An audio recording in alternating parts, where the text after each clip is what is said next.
I challenge myself with something new, and that's, I guess, part of who I am, a scholar for life. I'll never stop learning.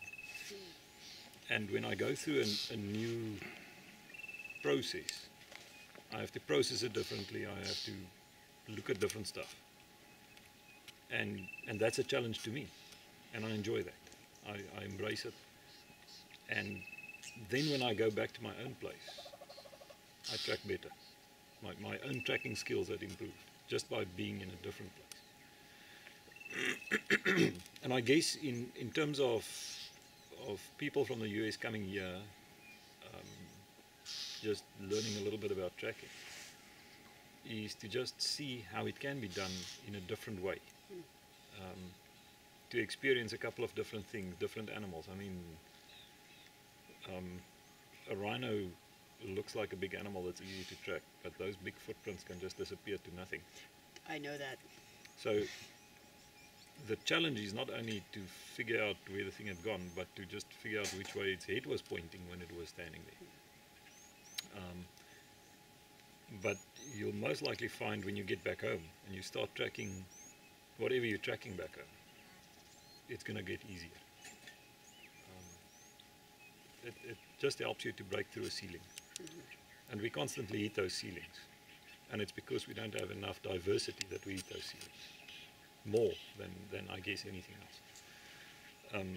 Whether it's an internal thing of I can't think in a different way, or I don't want to see in a different way, or just seeing somebody else doing something else in a different way, is what triggers that change.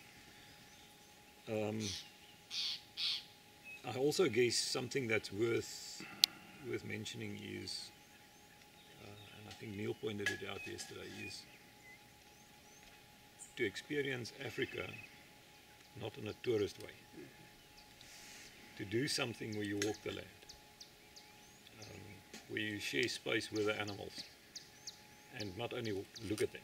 I mean, there's fantastic documentaries out there, and you can watch it on telly. But to experience the life of the animals for a little bit, just to get a little window in their lives, and I guess the drama in their lives.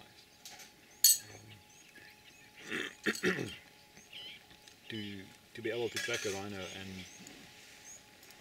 and just the reality of maybe in 10 years there's no more left, because people are just killing them for whatever, and the world is doing nothing about it. It's almost a scary thought, but it's real.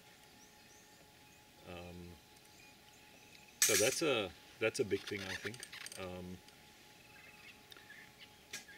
And I guess another part of an answer for me is to be in an open environment where there's a lot of other stuff happening, natural processes, interdependencies, things like that. We quite often see these big natural areas as a place for scientific research and stuff like that. I choose to see it differently. I choose to see, yes, we need to monitor it, but we don't need to manipulate, we don't need to intervene, we don't need to do stuff. It takes care of itself, because that is the only control of the experiment of modern life that we have.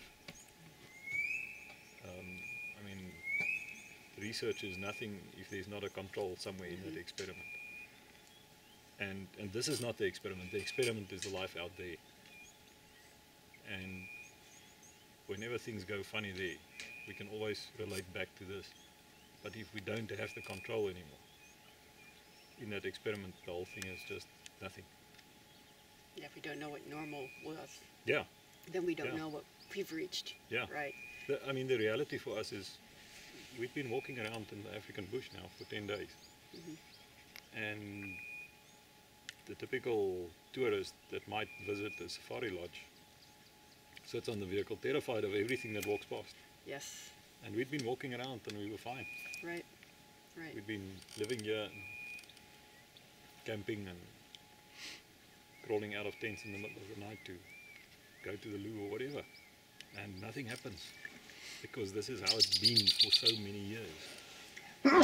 That is one thing that was incredibly special about this time, and I cannot thank you enough for, is providing that option. I don't know if it exists anywhere else, but to be in a bush camp where you are a part of, not separate from everything around you, and to lay in my tent at night and hear the lion Yep. and the hyenas, and to get to know that on a personal level, where I actually, the first night here, I debated for 10 minutes before unzipping my tent and running for the Louvre in the middle of the night. The second night here, it was like, it didn't matter. Yeah. Because I was no Yeah. longer separate. And that is a gift that I will never lose. And I'm incredibly grateful. So, anything else you want to say? It was great having Appreciate you your guys time. here. It was wonderful, and Coyote Trails, I have a feeling we'll be back. Good. Thank you. Good. Yeah. It will be awesome to share more of this with more people, because